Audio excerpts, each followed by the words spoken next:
What is up, everyone? It has been a little while since I posted here, and this is going to be honestly a little bit of a different video, but you guys have been dying to know how much my KTM 250 crazy build we did cost, so we're getting into it today. Had a little bit of a hiatus with everything, just because we're getting ready for 2025. I'm like fully moved now, just getting all my stuff here, kind of figuring out how we're going to do videos in this new state and how everything's going to work out. Granted, I've been here for 2 years, but we're finally like moved. It's taken a lot, so we're just kind of taking a break with the YouTube and doing all the short form stuff. I mean, like with YouTube, if you're a long form person, you haven't seen this bike, and then we're gonna get into it really hard after the new year, just kind of getting some things in place. I'll actually show you guys my new shop if you haven't seen it, a little bit about the shop here. Shop here is definitely smaller than the other one I had, but it does the trick. It's got all the bikes stacked up in here. We got the world's largest Kenda banner, you know, TV, some speakers that are like really disorganized. That's normally better. Gear bag, you know, boots, gas, some storage up top. O'Neill banners, the 250, my 125 I picked up, some decorations from Red Bull, some more boots, and then we're heating it with a diesel, one of the Chinese heaters. So let me get this bike pulled out. We're gonna do it outside, and then we'll reveal this bike and how much it costs to do it. All right, I finally have gotten everything set up, and we are officially ready to reveal my newest bike, which is my Project 2014 KTM 250sx. We got it next. That's how you finesse. We come for they next. We come to collect. Did it all on my own, yeah. When it brought it back home, yeah. Now they calling my phone, yeah. But I'm all in my zone.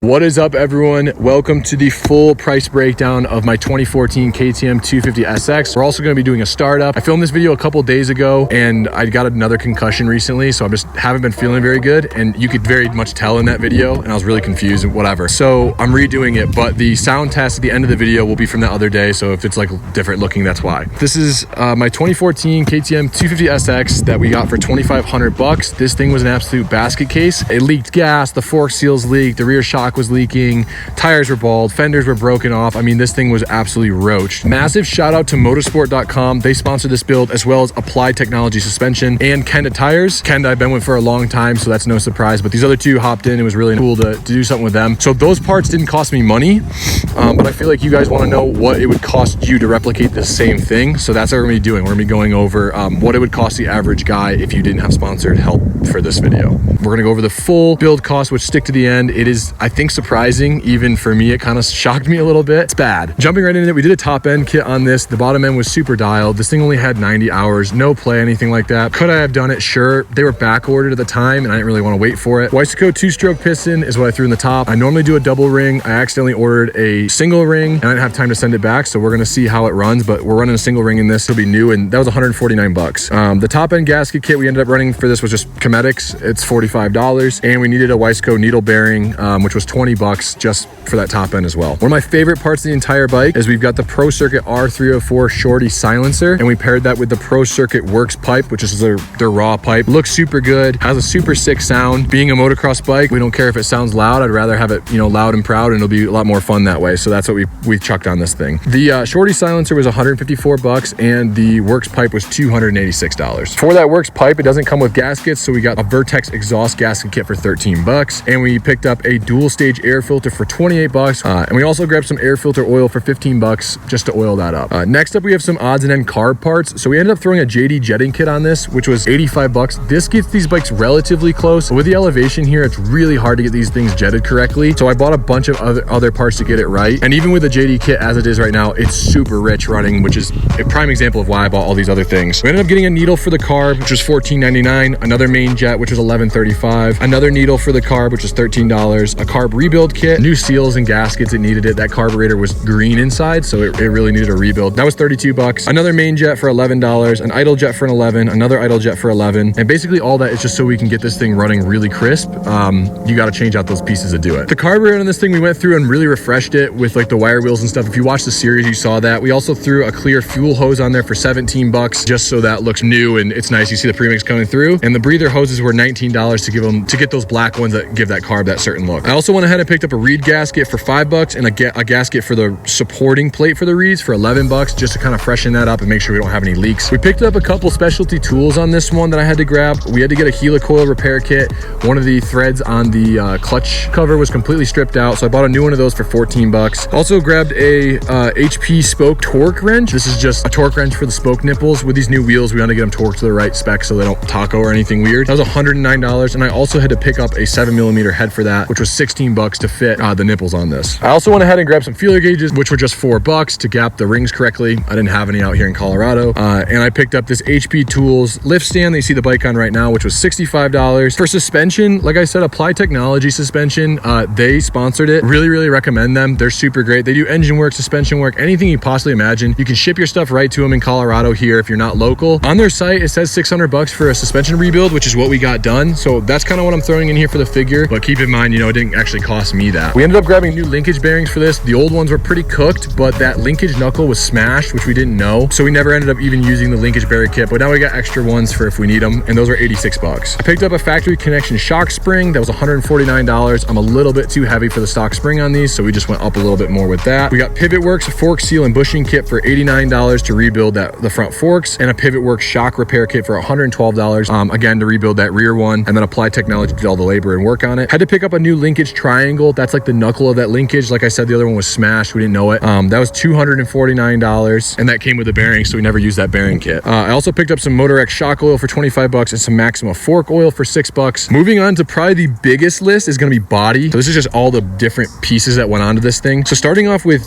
kind of one of the more unique things, the handlebars. So these are actually Husqvarna TC 125 handlebars off like the 22s, I think. I rode one of these. Shout out my friend Austin. He's got one of these TCs, and I really like the bend of these. Being a super lengthy, weird guy on a bike, I ended up picking these up. They're a little bit taller. They were $108. They're just OEM ones from the Husqvarna. I also picked up Turner's folding brake and clutch levers. These were $90 for the pair. Super nice if you dump the bike over. They fold with it, and they look super sleek and match the new black look on this thing. Picked up KTM handguards for $45. I never ended up using them. I thought it'd look cool, like that national kind of outdoorsy style, but I just didn't really love the look of it, so I just never put them on. But Motorsport grip donuts, just $4. Exactly what they sound. They're just grip donuts. We threw a Turner bar pad on this thing for $9. A clutch reservoir cap for $33. That's that black, nice looking aluminum one. Just looked better. The old one was kind of chewed up.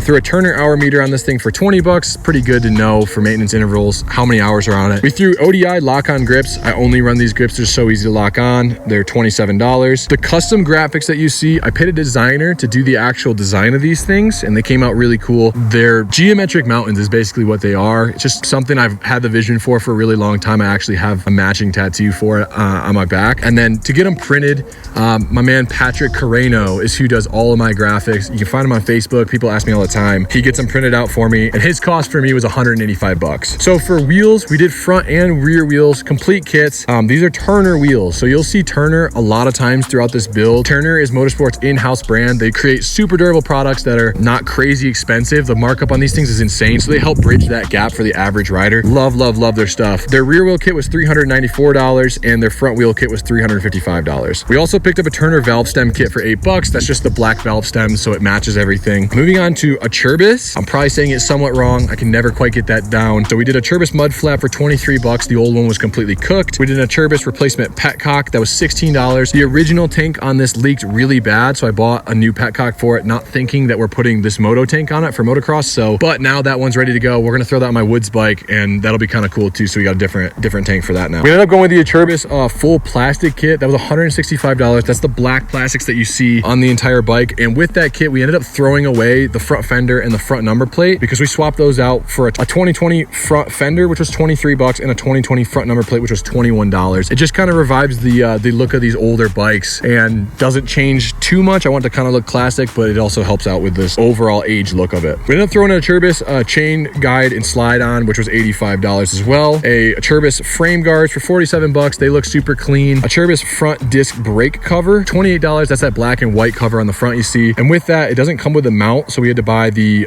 disc cover mount as well, which is another $34. Also threw in a Churbis skid plate on this for just $64. And then we also got the Churbis front fork cover. The Churbis fork cover set was 27 bucks. We threw a Guts River seat cover on this thing, which was 80 bucks. We did Turner billet aluminum foot pegs. They were 80 bucks. These things give it a pretty sick grip, and they also just look so clean. Another one of my favorite parts of the build is the Wysico clutch cover we threw on this thing. It was 143 bucks. It's a little bit expensive. It's being aluminum, but looks so much better. Refreshes the look of the bike. That old one was just pretty crappy looking, and it's one of my favorite pieces now. So, and the last thing for the body was we got a foot brake lever return spring for 7 bucks. The old one broke on it, and it's just what pulls that brake lever back up. Moving into drive, we got a Mica Metals factory series chain. This was 119 bucks. We did a Turner aluminum rear sprocket. That was 42 bucks. Stock teeth on it. I don't remember if it's 49 or 52, whatever the 250s come with stock. We just left it like that. And then we paired that with a Turner steel front sprocket, which was 16 bucks. We also ran Turner front brake pads, which were 15 bucks, and Turner rear brake pads, which were also $15. And again, Kenda sponsored the build, but we went and put Kenda Millville 2 tires on this thing, which would have been about $170 if we would have paid for them. But again, I'm sponsored by Kenda, so they were free. We chucked a heavy duty rear tube in this thing. That was 22 bucks, and a heavy duty front tube for 21. So for fluids, this is kind of an interesting one. We got Meguiar clutch oil, which was $33 because years ago I had a 105 when I was a super mini kid, and they used mineral oil. They don't anymore. So since I put that in there, it blew up the clutch, and I had to get a clutch master cylinder rebuild kit for $27 and a clutch reservoir cap for $39, which I literally didn't even use the cap. I just needed the little like diaphragm because that mineral oil blew it up. So if you're going to flush your clutch on these newer bikes, it's brake fluid, so make sure you get the right one. But we also picked up some chain lube, which was just 12 bucks. We put Pro Honda coolant in this thing. It's 2 bottles of it, came to $18 for the 2. Keeps the bike running cold in the summer and keeps it from freezing in the winter. That's really all you need. So we're running Motorex 4-stroke oil. That's just the gear oil for this thing. These 2 strokes take the same as like the gear oil for the 4 strokes. That was 58 bucks, and Motorex is what they recommend for this, so why not just chuck it in. For premix, we're running Maxima Caster 927. It's the stuff I've run for all my bikes. Smells super good. I've had really good luck with it. I'm not exactly gentle on these things, and they hold up. So that was $42.49, and we're running Maxima .4 brake fluid. I got 4 containers of that, and that was $27 to flush all the brake fluids out of this thing. A couple extras that we ended up just picking up for the bike too that I just needed was Turner Euro bolt kit. It's just for the KTMs and gas gases. I got 2 of those because this bike was such a basket case and needed so many different bolts and stuff that were missing, and that was $90 for the 2. Picked up an FMF muffler plug as well, just for when you're washing it. That was 5 bucks. A collar nut for $7. Where the collar nut went, your guess is as good as mine, but I had to get one at some point. I had to get a new reed intake flange. That's just where the carburetor connects into the reeds there. That was $38. The old one was all cracked and dry rotted. Had to pick up a new bushing for the seat, which was $9. KTM OEM clamp, which was $46. No idea what that was. Also, there was labor to mount these wheels and hone the cylinder. That was $93. Okay, all in, parts alone, nothing else, just the parts for this bike, we were $5,568.49, and we paid $2,500 for the bike. So grand total of $8,068 to build a 2014 250 2-stroke. Pretty insane. Obviously that wasn't my exact cost because we had a lot of sponsors involved, but I'm super stoked with how it came out. Hopefully you guys all are too. Okay, we're gonna now flip to the clips I took from the other day of it starting up and running. Stay tuned. We are gonna do a riding video on it. I'm just trying to get one of my friends out with a media company or a pro guy to kind of throw down a little bit better than I can, and we'll get the rest of that revealed and you guys can kind of see how she rips. So the sun has now come out in full force, but let's show you what it sounds like.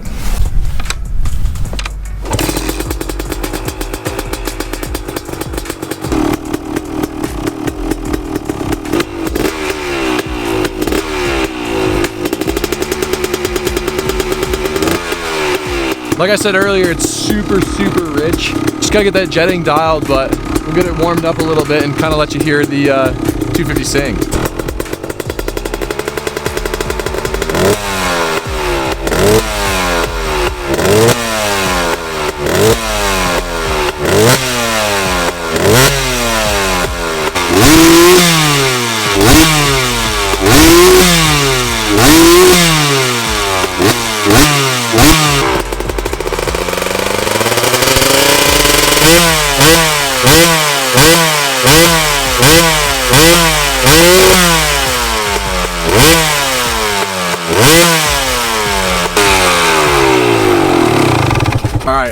probably terrorized the neighbors enough for one day, but want to say thank you to all of you who have stuck around and waited for it. I know it took a really long time, but these things take forever. I travel a bunch for work, which is this, but you know, I fly a bunch, so thank you guys for sticking around. Massive thank you to motorsport.com. If you guys are looking to get any of the parts in the build, everything that you have seen that I've talked about is all linked below. Motorsport built out an entire web page for you guys to make it so much easier. You click on that link and it literally just has every single part from the build. You don't have to go searching anything. It's just so much easier. So shout out them for making it so easy to do that. Applied Technology also going to be linked below. Engine work, suspension work, they do it all. You can send it in if you're not local to Colorado. And then a huge shout out to Kenda as well.